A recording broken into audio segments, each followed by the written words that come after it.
बहुजन समाज में जन्मे सभी संतों, गुरुओं और महापुरुषों के चरण में नमन करते हुए आज हम सब लोग यहाँ अजीतपुर में उपस्थित हुए हैं माननीय लेखपाल जी के घर पे। आज का दिन ब्लैक डे के रूप में जाना जाता है। बहुजन समाज के लिए ब्लैक डे है क्योंकि बहुत बड़ा हीरा हम लोग खो दिए। जिस समाज को पानी पीने तक का अधिकार नहीं था, सामाजिक उत्पीड़न, आर्थिक स्थिति से परेशान थे लोग, उन लोगों को वहां से उठाकर बाबा साहब आज समाज में बराबरी का हक और अधिकार देकर चले गए। बाबा साहब को समझने की जरूरत है।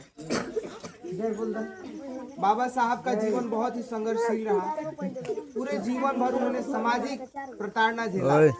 कहीं भी जाते थे, अरे तो अछूत है, चमार है, दलित है, पानी पीने तक का अधिकार नहीं था, कहीं बैठ नहीं सकते थे। ब्राह्मणवादी व्यवस्था इतनी चरम सीमा पर थी कि सामाजिक उत्पीड़न भी उतनी ही चरम सीमा पर थी।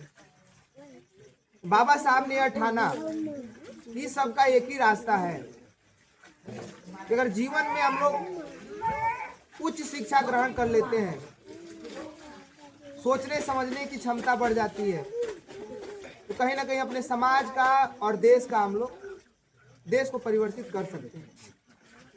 बाबा साहब जब विद्यालय में जाते थे वो बाहर बैठकर पढ़ते थे, लेकिन उन्होंने हार नहीं माना।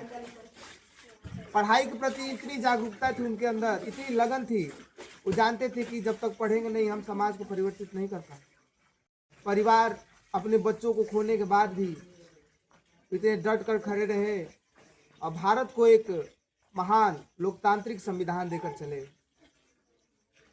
जिस संविधान में सबको बराबर कहा है, सबको पढ़ने लिखने का अधिकार, सबको बोलने का अधिकार, सबको एक समान कपड़े पहनने का अधिकार है, सबको शिक्षा ग्रहण करने का अधिकार है, कोई गैर बराबरी नहीं है।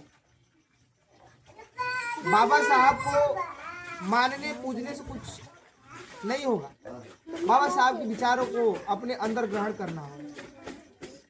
उनकी जो मानसिकता थी कि हमारा समाज शिक्षित बनकर समाज में बराबरी का अधिकार पा पाए, कहीं ना कहीं हमारे समाज के जो युवा हैं, जो यूथ हैं, जो इस समय मैट्रिक की और इंटरमीडिएट चाहे और भी पढ़ाई कर रहे हैं, अपने पढ़ाई को इतना मजबूत बनाए कि आप कोई भी एग्जाम क्वालिफाई कर पाए।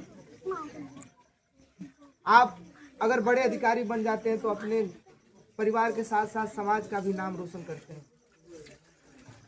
बाबा साहब का यही सपना था कि सब लोग शिक्षित रहें, संगठित रहें और संघर्ष करें।